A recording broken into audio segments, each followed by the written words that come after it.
दुख में सुमिरन सभी करे, सुख में करे न कोई। जो सुख में सुमिरन करे, तो दुख काहे होए कबीरा, तो दुख काहे होए। अर्थात कबीर दास जी कहते हैं कि हम केवल दुख के समय ही ईश्वर को याद करते हैं। यदि हम सुख में भी ईश्वर को याद करें तो दुख का कोई मतलब ही नहीं रहता है। वास्तव में दोस्तों ये सच्चाई है, ठीक है। अगर हम केवल दुख में ही ईश्वर को याद करते हैं तो ये गलत है। ये तो दुख में भी ना करें, अगर सुख में भी नहीं करते तो दुख में भी ना करें। तो स्वागत है आप सभी का आपके अपने YouTube चैनल विकास लेक्चर में।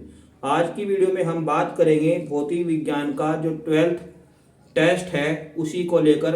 एकदम से ही घमासान क्वेश्चन मैंने यहाँ पर उठाए हैं और आप लोगों से यही उम्मीद है कि वीडियो को जरूर लास्ट तक देखिए, तभी जो है आपको ये समझ में आएंगे, ठीक है। जैसे हमने टेस्ट फर्स्ट को क्लियर किया था 2 वीडियो में, इस टेस्ट को भी हमें 2 वीडियो में उखाड़ना है, ठीक है। टेस्ट को तो उखाड़ना ही है, हमारा जो बोर्ड एग्जाम है उसको भी उखाड़ना है, ठीक है। एक बार तसल्ली से मन बना के पढ़िए, तभी मज़ा आएगा आपको ये जो है टेस्ट करने में भी और एग्जाम को उखाड़ने के बारे में भी, ठीक है। वीडियो को शुरू करने से पहले मैं आपको एक बात और बता देता हूँ। अगर आपके कोई जानकार जो 12th में फिजिक्स की तैयारी कर रहे हों या केमिस्ट्री की तैयारी कर रहे हों, उनको इस तरह की वीडियो के बारे में आप ज़रूर बताइए, ठीक है। क्योंकि यहाँ आने का मेरा उद्देश्य केवल इतना ही है कि राष्ट्र हित में, विद्यार्थी हित में केवल शिक्षा देनी है, ठीक है। और एक समस्या और है, कई बार आपके पास वीडियो का नोटिफिकेशन नहीं जाता, तो इसके लिए आप चैनल को सब्सक्राइब जरूर कर लें। इससे क्या होता है, जैसे ही मैं कोई वीडियो टेस्ट सीरीज अपलोड करता हूं तो आपको ये वीडियो मिल जाती है, ठीक है। और जो भी आपके सहपाठी हैं और इन टेस्ट सीरीज में हिस्सा लेना चाहते हैं, उनको भी इस तरह की वीडियो के बारे में ज़रूर बताएं, ठीक है। क्योंकि आप भी एक तरह से भारत का भविष्य हो और वे भी आपके मित्र जैसे भी हैं, वे भी आपका कहीं ना कहीं सहयोगी है, यानी कि वे भी इसमें भागीदार हैं, ठीक है। तो जिस प्रकार आप उनकी मदद करते हो, तो उनके लिए इतनी सी रिक्वेस्ट है कि आप उनको भी इस वीडियो के बारे में ज़रूर बताया करो, ठीक है। तो चलिए शुरू करते हैं आज का जो हमारा टारगेट है, ठीक है बच्चों। तो इस पर भी हम 2 वीडियो बनाएंगे। तो सबसे पहले जो हमारा भौतिक पर्सन है, हमारा जो पैटर्न है ना, एग्जाम का पैटर्न है, इससे बाहर कुछ भी नहीं आने वाला है, ठीक है। तो चलो शुरू करते हैं आज का टारगेट। देखो पहला क्वेश्चन देखते हैं। तो देखो पहले क्वेश्चन में क्या कह रहा है, जो हमारा भौतिक पर्सन है एप्सिलॉन 0 का मात्रक है। अब इस तरह के क्वेश्चन में कई बार बच्चे परेशान हो जाते हैं कि एप्सिलॉन 0 का क्या मात्रक हो सकता है, यस का क्या मान हो सकता है। तो देखो मैं तुम्हें एक बहुत आसान तरीका बताता हूँ। देखो हमारे पास अगर मान लो f बराबर 1/4 पाई एप्सिलॉन 0 और Q1 Q2 बटे R स्क्वायर है, और आप इस सूत्र को बहुत अच्छे से जानते होंगे कि ये किसका सूत्र है, कूलॉम का सूत्र है, ठीक है। तो आपको कुछ नहीं करना, केवल ये लिखना और आपको आंसर डायरेक्ट मिलने वाला। आपको इसका मात्रक निकालना, इसका। तो एक काम करो, इसको तो रख दो वहाँ, ठीक है, रख दिया। और 1/4 पाई और f को रख दो यहाँ, और Q1 Q2 को यहाँ ही रखो और R स्क्वायर को रखो जो का तो। अब इसके बाद एक बात बताओ, जो Q1 Q2 है भाई, इसका मात्रक होता है कूलॉम, और दूसरे Q2 का मात्रक भी तो कूलॉम ही होगा, तो कूलॉम स्क्वायर हो गया। और बल का मात्रक होता है न्यूटन, और R का मात्रक होता है मीटर स्क्वायर। तो अब इन दोनों भाइयों को ऊपर भेजो, तो कूलॉम का स्क्वायर और न्यूटन इनवर्स हो जाएगा। क्यों हो जाएगा, क्योंकि इसके ऊपर क्या आ रहा है, यहाँ ये बटे में आ रहा है, तो इसलिए ऊपर जाएगा तो माइनस, और मीटर की भी स्क्वायर लगेगा तो ये भी इनवर्स हो जाएगा। अब बताओ कौन सा चेहरा से मैच कर रहा, चेहरा मतलब ऑप्शन कौन सा मैच कर रहा बताओ। देखो मुझे तो पहला ही लग रहा है इसका आंसर राइट, तो इसका पहला आंसर राइट हो गया। तो इसमें तो ज्यादा सोचने वाली बात ही नहीं है। देखो इसके बाद दूसरा क्वेश्चन पढ़ रहा मैं, विद्युत एवं चुंबकीय क्षेत्र के प्रति उदासीन है। अब एक बात आप ध्यान रखेंगे, उदासीन का मतलब होता है कि ना तो वो धनात्मक विचलन कर रही और ना वो ऋणात्मक विचलन कर रही, यानी कि पूरी तरह से उदासीन है, ठीक है। और अब आप एक बात बताओ, रेडियो तरंगे ये कहीं ना कहीं विद्युत क्षेत्र द्वारा प्रभावित होती है, ठीक है।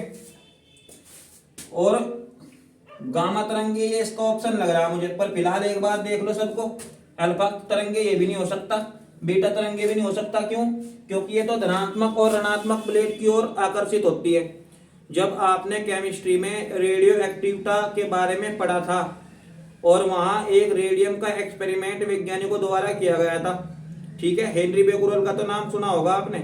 हेनरी बेकुरल ने क्या करा, एक रेडियम यानी कि उस एक्सपेरिमेंट में एक रेडियम पदार्थ था जो मैडम क्यूरी द्वारा दिया गया, काफी बच्चे जानते भी होंगे मैडम क्यूरी के बारे में, है ना। तो इसमें क्या होता है कि जब रेडियम पदार्थ लेकर और दोनों तरफ एक धनात्मक ऋणात्मक प्लेट ली जाती है ना, तो अल्फा और बीटा जो किरणें हैं वो तो धनात्मक ऋणात्मक प्लेटों द्वारा प्रभावित होती है, लेकिन जो हमारी गामा रेज है यानी कि गामा किरणें हैं वो किसी तरह के प्रभाव में आती नहीं और वो सीधी निकल जाती है। तो इसका मतलब है कि वे किरणें उदासीन हैं, और इसका मतलब ये भी है कि हमारा ऑप्शन यही ठीक है। तो बी ऑप्शन हमारा राइट हो जाएगा, ठीक है। इतना समझ में आ गया होगा। अब इसके बाद चलो अगला क्वेश्चन पढ़ते हैं। एल अपॉन आर का वी में सूत्र कह रहा है, ठीक है। एल अपॉन आर का वी में सूत्र जो है आपको यहां से निकालना है। तो इसके लिए आप क्या करोगे, इसके लिए आप कोई ऐसा सूत्र लिखो जिसमें एल भी हो और आर भी हो, पर मेरे पास ऐसा तो कोई सूत्र ही नहीं है। इसके लिए हम एक काम करते हैं, एल का और आर का, एल बराबर एक सूत्र है, ठीक है, एक्सएल बराबर ओमेगा एल, एक्सएल बराबर ओमेगा एल, ये एक फॉर्मूला होता है। तो यहां से हम एल का मान निकाल सकते हैं क्या? तो बताओ, एल का मान आ जाएगा यहां से, एल बराबर आ जाएगा एक्सएल अपॉन ओमेगा, ठीक है। और हमें निकालना था एल अपॉन आर का, तो एल अपॉन आर को आप एक दूसरे को इसको जो है बटे में रख दो। तो एल का क्या मिला आपको, एक्सएल अपॉन ओमेगा, तो एक्सएल अपॉन ओमेगा। और आर का क्या मिला, चलो आर को तो रहने दो भी, आर को जुगा तो रखो। क्यों? क्योंकि जो आपके पास एक्स है ना, एक्स ये भी कहीं ना कहीं किसका भाई है, ये भी कहीं ना कहीं ओम के ही जैसे सूत्र की बात करता है। तो एक्स का मात्रक, एक्सएल का मात्रक भी ओम, और ये क्या होता है 2 पाई एफ, इसका भी मैंने सूत्र खोल दिया। जो ओमेगा आप देख रही है ना, ओमेगा का एक सूत्र होता है आवर्त के पदों में, एक होता है आवर्तकाल के पदों में, ठीक है। तो आप चाहे कोई सा भी लगा दो, ठीक है, या तो ये लगा सकते हो या आवर्तकाल के पदों में भी लगा सकते हो। आर का मात्रक भी ओम होता है, देखो ओम से तो ओम कैंसिल, और 2 पाई का कोई मात्रक नहीं होता, ना कोई इसका कोई जो है सूत्र होता। और आवर्त का मात्रक होता है क्या, प्रति सेकंड, प्रति सेकंड। और जब ये प्रति सेकंड ऊपर जाएगा तो क्या मिलेगा, सेकंड मिलेगा, नहीं मिलेगा बताओ। और सेकंड को बोलते हैं आप ई में सूत्र के रूप में टी। तो बताओ इसकी शक्ल से कौन सा ऑप्शन मैच कर रहा है, देखो। मुझे तो इसका ऑप्शन जो है पहला ही लग रहा। क्यों? क्योंकि एम तो यहाँ है ही नहीं। अगर किसी के ऊपर जीरो रखा हुआ हो ना घात पे, तो ये समझ लो कि वो है नहीं। तो एम तो यहाँ है नहीं और एल भी नहीं है, तो यहाँ टी है और टी हमें चाहिए। देखो टी आ गया इसका, तो ऑप्शन हो जाएगा हमारा ठीक ये वाला। और यहाँ एम के ऊपर भी जीरो दे रखा है, एल के ऊपर भी जीरो, टी के ऊपर भी, यानी कि तो ही नहीं सारी। और यहाँ ये तो बिल्कुल भी नहीं हो सकता, यहाँ टी दे दिया -2, तो ये भी नहीं है। इसका ऑप्शन है आपका ए सही, ठीक है। आप फटाफट से इसका स्क्रीनशॉट लो, फिर अगले क्वेश्चन की बात कर रहे हैं। देखो तो देखो हमारा अगला क्वेश्चन है दूसरे का, क्या है, भंवर धाराएं क्या है। भंवर धाराओं का क्वेश्चन हमने टेस्ट फर्स्ट में भी लिया था, ठीक है। बड़ा ही अच्छा क्वेश्चन है, एग्जाम में काफी बार पूछा जाता है ईडी करंट के बारे में, ठीक है। तो देखो एक बार इसको फिर मैंने लिख दिया यहाँ पर, समझते हैं। यदि किसी धातु की मोटी प्लेट को चुंबकीय क्षेत्र में गतिशील किया जाए तो प्लेट से संबंध, ठीक है, मतलब संबंध का है कि जुड़ा हुआ, समझ लो एक तरह से। चुंबकीय फ्लक्स में परिवर्तन के कारण जो प्रेरित धारा उत्पन्न होती है उसी को हम भंवर धाराएं कहते हैं। और मैं इसी के साथ साथ आपको जो बात यहाँ मौखिक समझाने वाला हूँ भंवर धाराओं से संबंधित, वो भी आप नोट कर सकते हो या बहुत अच्छे से सुन सकते हो, समझ सकते हो, ठीक है। चलिए सुनिए। देखो जो भंवर धाराएं है ना, इसके बारे में सबसे पहले हमें फोको ने बताया था। एक बार मैं लिख दूं, नाम भी थोड़ा अजीब था, फोको। फोको ने हमें बताया था कि भंवर धारा क्या होती है, और इसीलिए इन भंवर धाराओं को हम फोको धाराएं भी कहते हैं, फोको करंट, ठीक है। क्योंकि इनकी खोज सबसे पहले फोको नामक व्यक्ति ने की थी, या वैज्ञानिक कह लो चाहे, ठीक है। फोको नामक वैज्ञानिक ने इनकी खोज की थी, तो इसी कारण इनका नाम फोको करंट भी रखा गया, ठीक है। अब दूसरी बात समझते हैं विद्यार्थियों। मान लीजिए आपके पास कोई चुंबकीय क्षेत्र है, ठीक है। मान लो चुंबकीय क्षेत्र है, मैंने ये बना दिया चुंबकीय क्षेत्र, और इस चुंबकीय क्षेत्र के अंदर अगर आप कोई भी पदार्थ लाओ ना, इस चुंबकीय क्षेत्र के अंदर कोई भी पदार्थ लाओ, या ऐसा कोई पदार्थ लाओ जिसमें पहले से ही कोई प्रत्यावर्ती धारा बह रही हो। यदि आप इसके अंदर पहले से ही कोई ऐसा पदार्थ लाते हो जिसके अंदर पहले से ही प्रत्यावर्ती धारा बह रही हो, तो होता क्या है, एक तो प्रत्यावर्ती धारा पहले से ही बह रही है, ठीक है, और दूसरा यहाँ चुंबकीय क्षेत्र, तो यहाँ इसके अंदर एक जबरदस्त करंट जो है प्रवाहित होना प्रारंभ हो जाएगा। इतना जबरदस्त होगा कि आप कल्पना नहीं कर सकते, और एक तरीके से कह सकते हो कि रक्त तक जो है करंट इसके अंदर दौड़ेगा, और इसी करंट को हम भंवर धारा कहते हैं। कभी कभी मोटर अगर इस तरह से मतलब मोटर में होने लगता है ना, तो मोटर खराब भी हो जाती है, ठीक है, भंवर धाराओं के कारण बहुत ज्यादा टेम्परेचर हो जाता है इस दौरान, तो इस प्रकार की धाराओं को भी हम भंवर धाराएं कहते हैं। देखो जो मैंने आपको बात बताई ना, आप इसको भी लिख सकते थे वहां एग्जाम में, कोई दिक्कत वाली बात नहीं, लेकिन फिर भी हमने एकदम इसकी सटीक और सिंपल डेफिनेशन आपको लिखकर बताई, ठीक है। आप इसका फटाफट से स्क्रीनशॉट लो, फिर अगला क्वेश्चन पढ़ते हैं। देखो तो देखो अगले क्वेश्चन में क्वेश्चन नंबर 2 क्या है, किसी स्थान पर नतिकोण क्षितिज और ऊर्ध्वाधर घटकों में संबंध लिखो।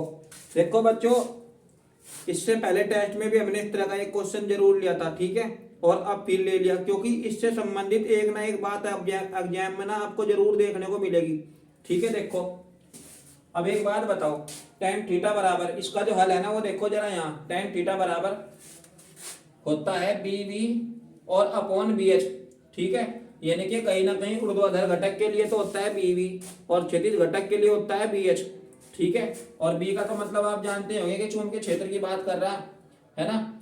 ये आप इसको ऐसे भी लिख सकते हो, मैं यहाँ लिख रहा हूँ कि आप इसको या तो यूं लिख सकते हो या फिर यूं लिख सकते हो। 1 मार्क का क्वेश्चन है, केवल संबंध आपसे पूछा गया है, और अगर आपको इसका परिमाण निकालना हो ना, तो परिमाण निकालने के लिए भी हमारे पास एक फॉर्मूला होता है, क्या, ये वाला, BE बराबर BV का स्क्वायर और BH का स्क्वायर, दोनों का स्क्वायर कर दो तो इसका परिमाण भी निकल जाएगा। लेकिन फिलहाल उसने केवल नतिकोण के बारे में पूछा था, नतिकोण मतलब नमन कोण वाले संबंध को पूछा था, तो हमने इसको ये बता दिया, ठीक है। तो इतना समझ में आ गया। चलो देखो इसका दूसरा क्वेश्चन भी साथ के साथ समझते हैं, किरचॉफ का धारा का नियम, ठीक है, किरचॉफ का धारा का नियम, इसको हम संधि का नियम भी कहते हैं, संधि का नियम। देखो इस नियम का क्या मतलब है, पहले इसको समझते हैं।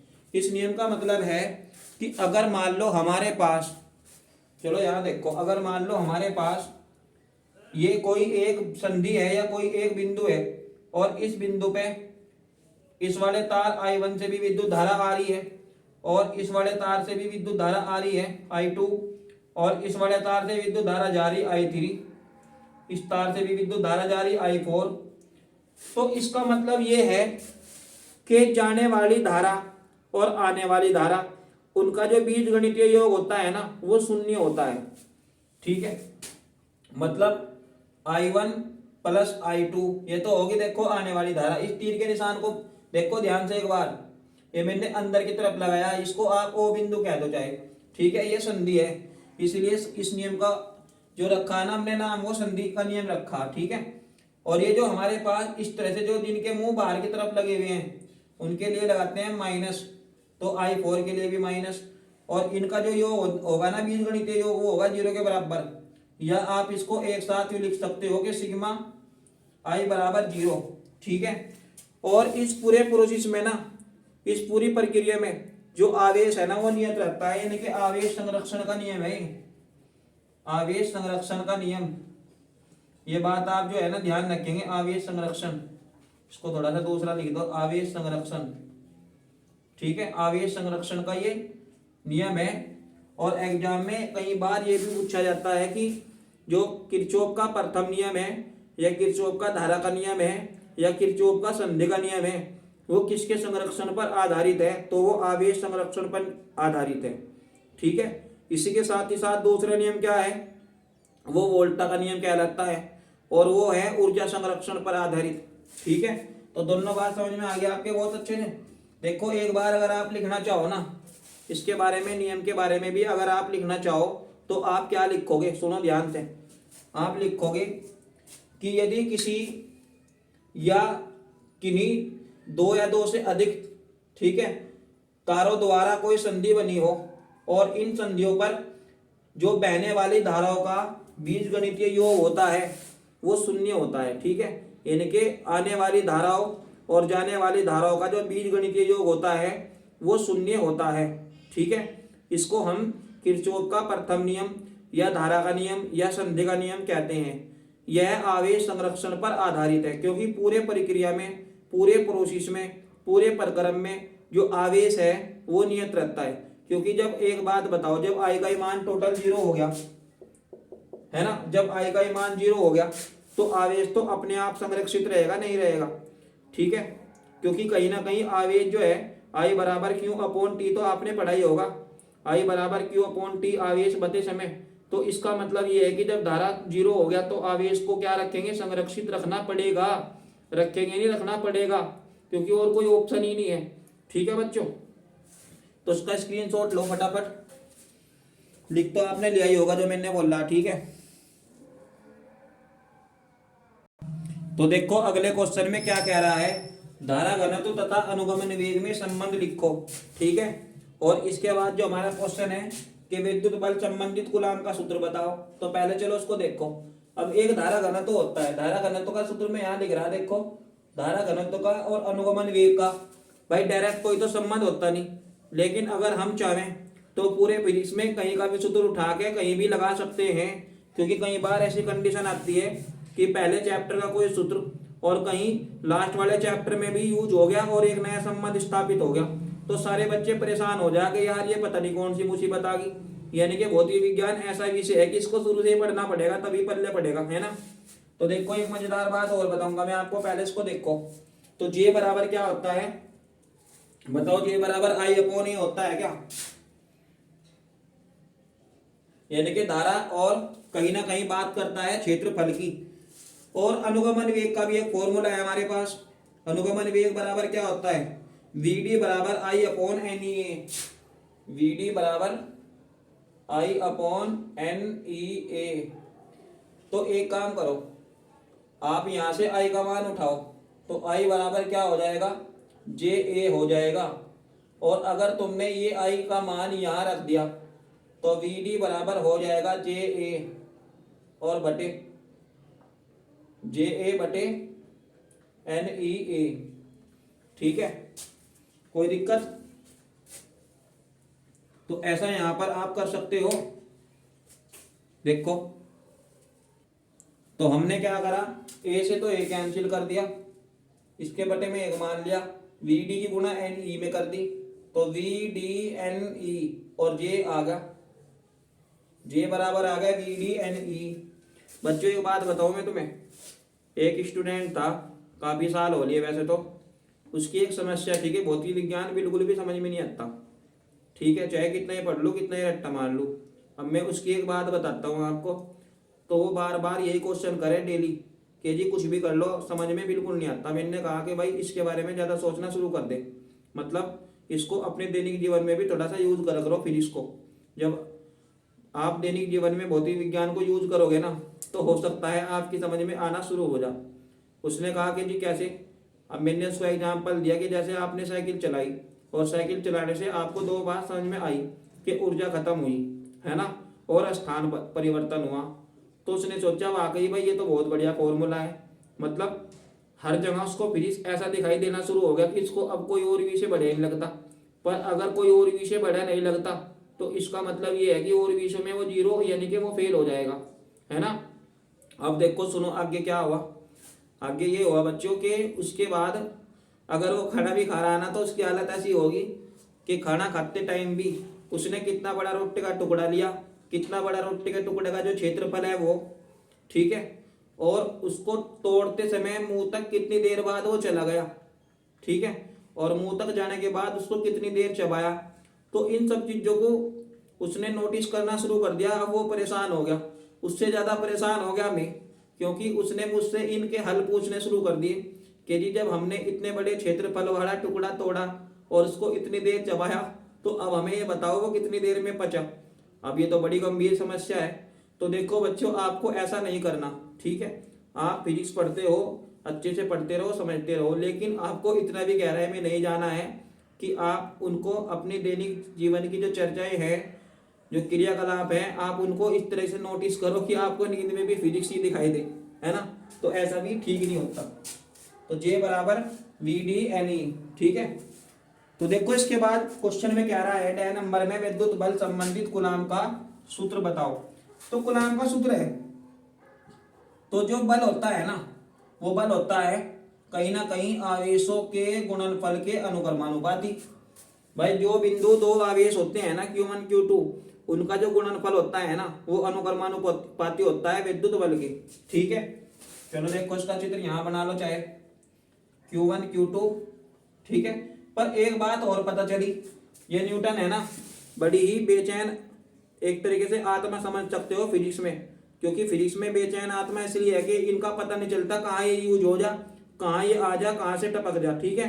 तो ये तो सब बच्चों को पता होना चाहिए कि जो न्यूटन है ना, और कहीं ना कहीं जो बल है, तो जहाँ भी बल की बात आती है, गति की बात आती है ना, वहाँ न्यूटन का रोल बहुत बड़ा हो जाता है, और अपने आप में बहुत अच्छी बात है ना। देखो, तो जो बल होता है वो बीच की दूरी के वर्ग के व्युत्क्रमानुपाती होता है। तो ये बात नंबर 1 और बात नंबर 2। और जब हम इन दोनों बातों को एक जगह लिखते हैं ना, तो हम लिखते हैं F अनुक्रमानुपाती Q1 Q2 और अपॉन R स्क्वायर। और जब इस नियतांक को, इस कांस्टेंट को हटाते हैं, ठीक है, देखो जब इसको यहां से हटाएंगे ना, तो क्या मिलेगा आपको, जब आप इसको हटाओगे तो आपको मिलेगा F बराबर 1/4 पाई एप्सिलॉन 0 Q1 Q2 और अपोन में आ जाएगा R स्क्वायर, ठीक है। ये सूत्र देखो ध्यान से, एकदम सिंपल सूत्र है, कोई दिक्कत वाली बात नहीं। एप्सिलॉन 0 क्या है, निर्वात की विद्युतशीलता, और Q1 Q2 क्या है, आवेश, और R क्या है, बीच की दूरी है, ठीक है, बिंदु आवेशों के बीच की दूरी। तो इसका फटाफट से स्क्रीनशॉट लो, फिर अगला क्वेश्चन देखते हैं। तो देखो हमारे पास अगला क्वेश्चन है 30 माइक्रोफैरड, 30 माइक्रोफैरड और प्रेरकत्व 20 mH, m का मतलब मिली हेनरी जुड़े हैं। परिपथ में कोणीय आवृत्ति जो है ज्ञात करना है, मतलब ओमेगा का मान आपसे ज्ञात करवाने के लिए कह रहा है, ठीक है। तो बच्चों देखो, सबसे पहले हमने आपको बताया था कि जब इस तरह का न्यूमेरिकल हो, इस तरह का क्या न्यूमेरिकल कैसा भी हो, जो मान आपको दिया हुआ हो ना, और जिस भौतिक राशि का मान हो, आप उसको प्रतीक के रूप में पहले लिख लिया करो, तो इससे काम थोड़ा सा आसान हो जाता है और सूत्र का भी पता चल जाता है, ठीक है। तो देखो 30 माइक्रोफैरड किसका मान है, कहीं ना कहीं सी की बात कर रहा है, 30 माइक्रोफैरड, ठीक है। और प्रेरकत्व मतलब एल की बात कर रहा है, 20 mH। तो देखो 30 को हम उसमें बदलेंगे फैरड में, तो मयू का मतलब क्या होता है, 10 की घात -6, ठीक है। तो 10 की घात -6 आ जाएगा यहाँ फैरड, और 20 m का मतलब मिली, और मिली में क्या होता है, 10 की घात -3 हेनरी। तो इतना समझ में आया आपके। अब एक बार आपके पास एक सूत्र होता है ओमेगा बराबर, ओमेगा बराबर होता है आपके पास ओमेगा इक्वल टू 1/√LC, ठीक है। इस सूत्र को देख लो ध्यान से, ये क्या है, ये संबंध ओमेगा का, एल का और सी का संबंध है, ठीक है। इस सूत्र में जो है ना मान रखेंगे, तो आपको हल करना है, और हल करते ही आपका आंसर आपके सामने होगा। देखो एल का मान कितना, 20 गुणा 10 की घात -3 और गुणा, देखो अगला 30 गुणा 10 की घात -6, ठीक है।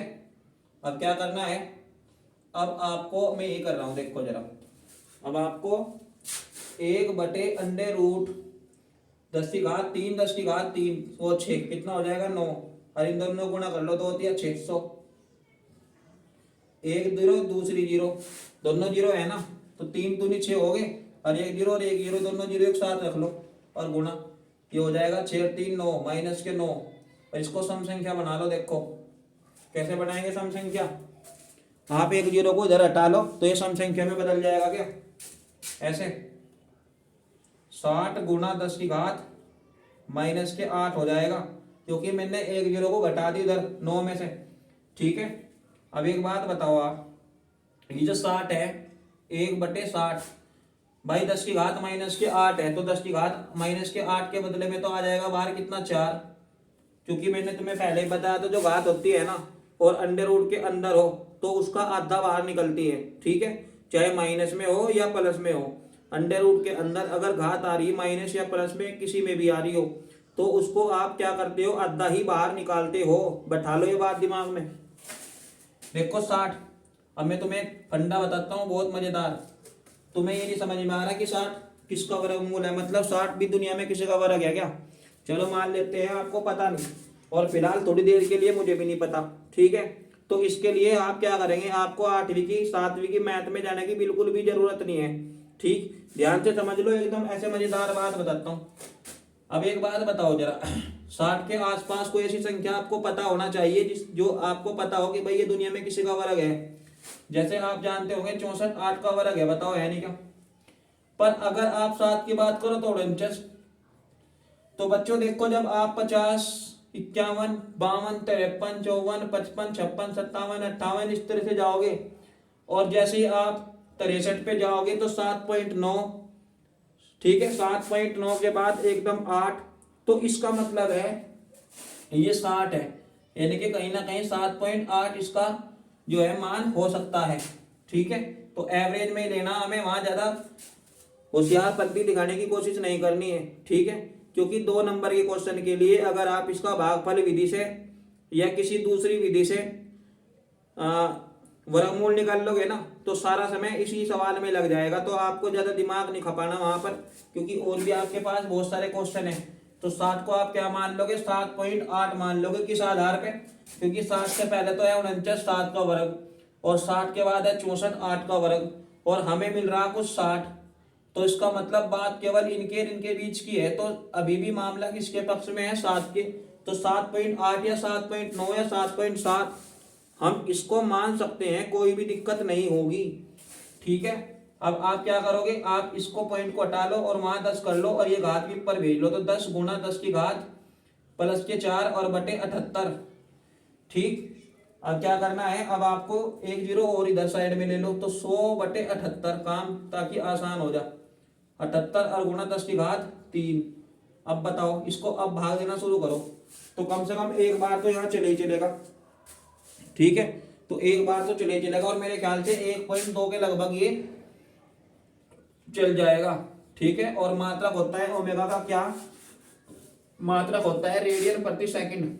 हिंदी में भी लिख सकते हो आप, रेडियन प्रति सेकंड, रेडियन प्रति सेकंड, चाहे कोणीय वेग कहीं भी आ जा।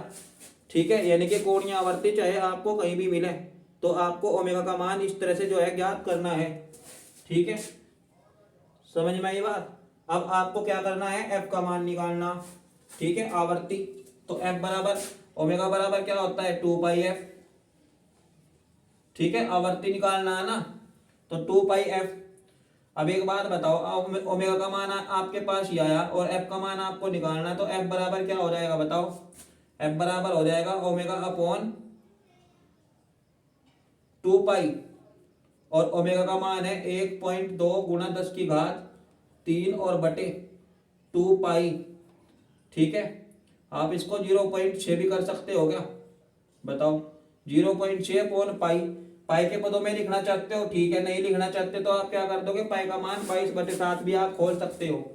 ठीक है, या आप इसको यहाँ भी छोड़ सकते हो कि 0.6 पाई और गुणा 10 की घात 3।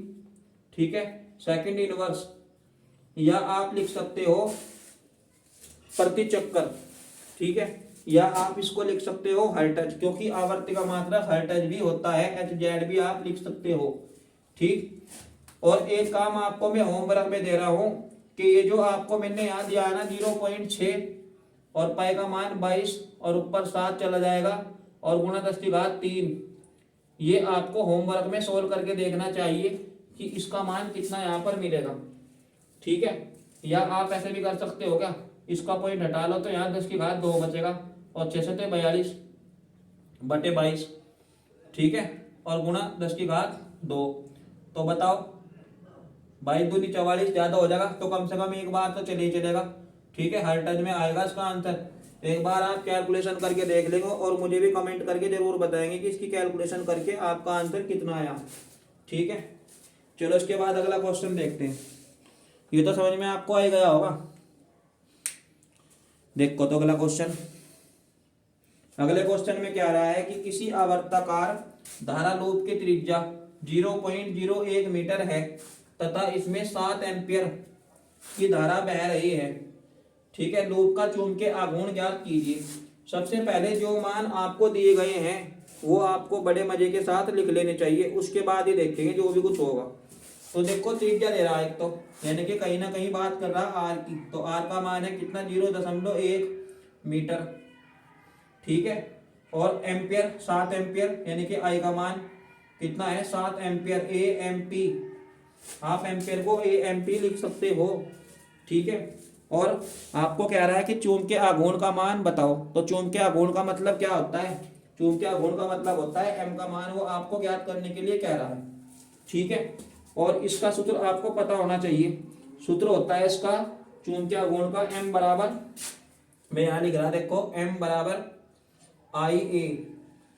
अब आप ये सोच रहे होंगे कि यहाँ ए का तो मान है नहीं, तो ए का मान भले ना हो, लेकिन आपको पता है कि ए क्या है, क्षेत्रफल है, और क्षेत्रफल का मात्रा सूत्र क्या होता है पाई आर स्क्वायर। तो जब आप पाई आर स्क्वायर रख सकते हो तो आई गुणा पाई आर स्क्वायर। ठीक है, तो आई का मान आपके सामने ये है 7 एम्पियर, और पाई का मान अभी बताया था 22/7। ठीक है, और भैया आर का मान कितना है 0.01, ये रखो और सोल्व कर दो। देखो जरा, आई का मान है 7, तो 7 गुणा पाई का मान है 22/7 और गुणा आर का मान है 0.1, और 0.1 दो बार में इसलिए लिख रहा क्योंकि इसके ऊपर क्या आ रहा, स्क्वायर आ रहा क्षेत्रफल का, पाई आर स्क्वायर होता है ना, तो आर का मान दो बार लिखना पड़ेगा। ठीक है, तो 7 से 7 कैंसिल हो गया, तो क्या बचा m बराबर ये 1 2 3 4, तो 22 गुणा 10 की घात -4, या आप इसको ऐसे भी लिख सकते हो क्या 2.2 गुणा 10 की घात 3। ठीक है, -3, और मात्रक बताओ क्या है इसका। मात्रक निकालना एकदम आसान है भाई, m बराबर आई ए है, तो आई का मात्रक एम्पियर, लो भाई एम्पियर हो गया, और ए का मात्रक मीटर स्क्वायर, क्षेत्रफल का मात्रक मीटर स्क्वायर, ये तो होता है सेंटीमीटर स्क्वायर भी होता है। अगर आपको त्रिज्या का मान सेंटीमीटर में दिया हुआ होता तो आप यहाँ सेंटीमीटर स्क्वायर भी लिख सकते थे। ठीक है, तो क्वेश्चन समझ में आ गया आपकी। ऊपर वाले क्वेश्चन की कैलकुलेशन आपको खुद करनी है और मुझे कमेंट में बतानी है। आप इसका फटाफट से स्क्रीनशॉट लो, फिर अगले क्वेश्चन को देखेंगे। तो देखो अगले क्वेश्चन में क्या दिया, प्रश्न नंबर 3 का क्या है, एकदम अंतिम क्वेश्चन है, क्वेश्चन नंबर 3 का खंड का। ठीक है, देखो साइक्लोट्रॉन के लिए अनुनादी आवर्ती का सूत्र उत्पन्न कीजिए। देखो बच्चों बड़ा ही अच्छा क्वेश्चन है, इसको बहुत ध्यान से समझेंगे, एकदम से ये मेंजर टाइप का क्वेश्चन है, और इसमें छोटे छोटे फॉर्मूलों का भी उपयोग किया गया है बहुत ज्यादा मात्रा में। ठीक है, तो आपको पूरे ध्यान से समझनी है वीडियो। ठीक है, तभी कुछ हो सकता है। सबसे पहले मैं तुम्हें एक चीज दिखाता हूं, देखो ये मेरे पास साइक्लोट्रॉन है, ऐसा ही तो होता है साइक्लोट्रॉन। ये मैंने आपको टेस्ट फर्स्ट में भी दिया था, कुछ बच्चों को पता होगा कि आपको जो है ये फर्स्ट टेस्ट में भी दिया गया था साइक्लोट्रॉन। और साइक्लोट्रॉन में होता है जब आपके पास दो डीज, इनको जो सीडी बना रहे हैं ना, ये क्या है, ये दो डीज है, और इन दोनों डीज को प्रत्यावर्ती धारा स्रोत से जब जोड़ा जाता है ना इस तरह से, तो इसके अंदर कहीं ना कहीं त्वरक हो जाता है। मतलब यहाँ जो आपके पास कण है वो एकदम से ही जो है एक्टिव हो जाता है यूं। ठीक है, और जो इसकी जो चुंबकीय क्षेत्र का मान है वो है इस तरह से। ठीक है बच्चों, और ये डी डी1 और ये डीज D2। क्योंकि जो दोनों डीज है ना, दोनों ही डीज अलग अलग हैं। चित्र को समझ लिया आपने, दोनों डीज अलग अलग है, यानी कि आधे चक्कर तो चल रहे इस साइड के और आधे चक्कर चल रहे इस साइड के, यानी कि D1 के भी आधे चक्कर हो गए, D2 के भी आधे चक्कर हो गए। ये बात मैं आपको इसलिए बता रहा क्योंकि सूत्र में काम आएगी ये चीजें, ठीक है। अब देखो जरा, अब आप एक बात बताओ, जो चुंबकीय क्षेत्र होता है और चुंबकीय क्षेत्र में जब कोई कण घूम रहा हो तो वहां जो चुंबकीय बल है और जो अभिकेंद्र बल है दोनों एक दूसरे के बराबर हो जाते हैं। इतना तो आपके समझ में आता ही होगा। देखो, यानी कि जो अभिकेंद्र बल है, अभिकेंद्र बल और चुंबकीय बल दोनों क्या है, बराबर है, चुंबकीय बल, ठीक है। देखो, अभिकेंद्र बल क्या होता है, mv²/r होता है, ठीक है, और चुंबकीय बल होता है qvb। देखो बच्चों, एक काम और करो आप, जो हमने डीज बनाई ना, आप चाहो तो इनके बारे में भी लिख सकते हैं कि माना एक डीज है या एक साइक्लोट्रॉन है जो D1 और D2 है, चित्र में प्रदर्शित है, ठीक है। आप इसको लिख सकते हो कि यहाँ अभिकेंद्र बल और चुंबकीय बल दोनों एक दूसरे के बराबर है, और माना इसका द्रव्यमान m और इसका वेग है v, और ये r त्रिज्या पर घूम रहा है, और चुंबकीय क्षेत्र जो है वो है b, और इस कण का आवेश जो है वो q है, ठीक है। इतना समझ में आ गया? इतना तो आप लिख सकते हो बना के भी। तो देखो, v से v कट गया, एक v बच गया v, तो हमें निकालना फिलहाल यहाँ से r का मान। तो mv/r qb, तो बताओ r का मान कितना आ जाएगा? r का मान आ जाएगा आपके पास mv/qb, और इसको छोड़ दो आप यही समीकरण नंबर 1 मान के, क्योंकि इसकी अभी आपको जरूरत पड़ेगी आगे, ठीक है। अब एक बात बताओ, जो हमारे पास रेखीय वेग का सूत्र होता है, कक्षा 11 में वृत्तीय गति वाले चैप्टर में दुनिया भर के वेगों के बारे में आपने पढ़ा, और जहां भी इस तरह की गति हो रही हो ना, घूमने वाली, वृत्त वाली, तो वहां तो अपने आप ही वृत्तीय गति वाला फॉर्मूला यूज हो जाता है। तो बताओ, रेखीय वेग v/r ओमेगा, v/r ओमेगा, ठीक है, v/r ओमेगा। तो आप क्या करिएगा, आप यहाँ जो है इसका मान रखिएगा, v का मान, ठीक है। तो ओमेगा बराबर क्या आ जाएगा बताओ? ओमेगा बराबर आ जाएगा आपके पास, ओमेगा बराबर आ जाएगा v/r, ठीक है, v/r। तो ओमेगा बराबर आपको मिलेगा। अब समीकरण नंबर 1 में आपने r का मान कैलकुलेट किया, ये रखा, इसको यहां से उठा के वहां रखना है। आप ऐसा भी लिख सकते हो कि r का मान समीकरण 1 से समीकरण 2 में रखने पर, या आपको ऐसे ही समझ में आ रहा तो ऐसे ही लिख लो। देखो, v तो आपका जुगा तो है, और अपॉन r का मान है mv और अपॉन qb। अभी जो आप qb देख रहे हैं ना, ये qb बटे के भी बटे में चला गया। चलो मैं इसको दूसरी जगह लिख रहा, देखो ये थोड़ा सा दिख नहीं रहा, इसको मैं यहाँ लिख रहा हूँ, देखो जरा। तो ओमेगा बराबर, वो तो दिख ही रहा है ना आपको, ये है ओमेगा बराबर v/r, ठीक है, और v को तो रखो जुगा तो, और अपॉन r का मान है mv और अपॉन qb। तो बच्चों देखो, ये जो qb है ना, ये बटे के बटे में चला गया, तो आप इसको क्या करिएगा, इसको ऊपर भेज दीजिएगा, ये भेज दिया ऊपर यहाँ। तो फिलहाल v से v कैंसिल हो गया, तो ओमेगा बराबर मिलेगा आपको qb अपॉन m, ठीक है। इसको भी मान लो समीकरण नंबर 2, क्योंकि इसकी अभी आपको जरूरत पड़ेगी, ठीक है। तो ये है आपका आयन का कोणीय वेग, ठीक है, यानी कि जो भी यहाँ आयन त्वरित हो रहा है ना, आयन का कोणीय वेग है, मैं यहाँ लिख रहा आयन का कोणीय वेग, आयन का कोणीय वेग, ठीक है, ये आयन का कोणीय वेग है। और वो आयन का क्या था जो कटा भी, जिसकी हालत आपने खराब कर दी थी, वो था आपका रेखीय वेग। तो इसको आप बॉक्स में भी बंद कर सकते हो, न्यूमेरिकल भी इसके ऊपर बहुत सारे होते हैं। ओमेगा बराबर q अपॉन m, आयन का कोणीय वेग है, ठीक है। चलो एक बात बताओ, जब ये वृत्त गति कर ही रहा, तो यहाँ चाल बराबर दूरी बटे समय का भी तो यूज हो सकता है। मतलब अगर आपको समय निकालना हो, और आधे चक्कर के लिए अलग निकलेगा, क्योंकि ये दोनों देखो आधे आधे चक्कर है ना भाई, आधे चक्कर तो इसमें पूरे हो रहे, आधे हो रहे इसमें।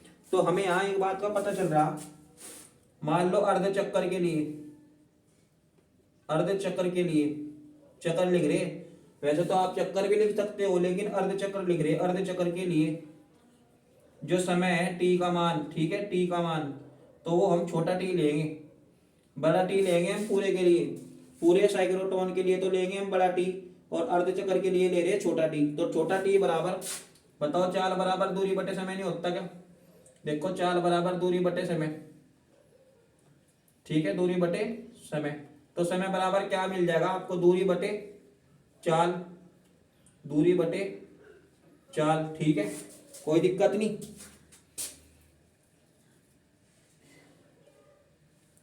तो दूरी बटे चाल, और जो दूरी है ना, दूरी बताओ क्या है? अर्धचक्र की जो परिधि है, अर्धचक्र की परिधि, दूरी किसके बराबर है? अर्धचक्र की परिधि, अर्धचक्र की परिधि, और परिधि का फॉर्मूला होता है 2πr परिधि, और बटे में है चाल। तो तुम एक बात बताओ मुझे, यहाँ जो मेरे पास अर्धचक्र की परिधि है ना, वो हम खाली यहाँ पाई आर लेंगे, क्यों? क्योंकि ये आधे चक्कर की बात कर रहा है ना, इसलिए। तो यहाँ लेंगे हम पाई आर, पाई आर, और बटे में है चाल वेग बी, ठीक है, इतना सब समझ में आ गया होगा। अब आप मुझे एक बात बताओ, आर का फॉर्मूला हमारे पास समीकरण नंबर 1 में दिखाई दे रहा है आपको, देखो इसको जरा मैं यहाँ लिख दूं। अब आप क्या करोगे? टी बराबर पाई और बटे बी को तो आपको छेड़ना नहीं, और आर का जो ये सूत्र दिख रहा है ना आपको, इस सूत्र को उठा के आप कहाँ रख दोगे? इस सूत्र को उठा के आप वहां रख दोगे, देखो टी के पास। तो मैं यहां से उठा के इसको वहां रख दूं, देखो क्या हो जाएगा? M B upon Q B, और बी से बी कैंसिल, तो टी बराबर आ जाएगा पाई अपॉन क्यू बी, ऊपर एम बी है क्या? बिल्कुल। तो ये मिला आपको टाइम का मान, किसके लिए है ये आधे चक्कर के लिए है, ठीक है भाई, ये तो इतना समझ में आ गया होगा आपका, आधा चक्कर के लिए। तो आधे चक्कर के लिए आया टाइम ये निकल के। चलो तुम मुझे एक बात और बताओ, अगर हम पूरे चक्कर की बात करें, अगर हम क्या करें? पूरे चक्कर की बात करें, तो पूरे चक्कर के लिए, पूरे चक्कर के लिए भाई आधा और आधा कितना हो गया? पूरा एक हो गया, यानी कि टी बराबर कहीं ना कहीं 2t की बात कर सकता है क्या? अगर हम पूरे चक्कर के लिए आवर्तकाल निकालने की कोशिश कर रहे हो तो हमें मिलेगा यहाँ 2t, पूरे चक्कर के लिए आवर्तकाल है। चलो मैं यहाँ लिख रहा आवर्तकाल, आवर्तकाल t पूरे चक्र के लिए, तो t। अब देखो जरा यहाँ क्या करना आपको, अब आपको कुछ नहीं करना, मंजिल एकदम करीब है कि t बराबर 2 गुना, t का मान है पाई m अपॉन क्यू बी, ठीक है। तो t बराबर आप इसको ऐसे भी लिख सकोगे 2πm और बटे क्यू बी। पर बात अभी खत्म नहीं हुई। क्यों नहीं खत्म हुई? क्योंकि यहाँ से तो हमें आवर्ती का मान निकालना था, है ना। तो आवर्ती का मान निकालने के लिए आप क्या करोगे बताओ? आवर्ती का एक सूत्र होता है एफ अपॉन, आवर्ती बराबर एफ बटे टी, आवर्ती,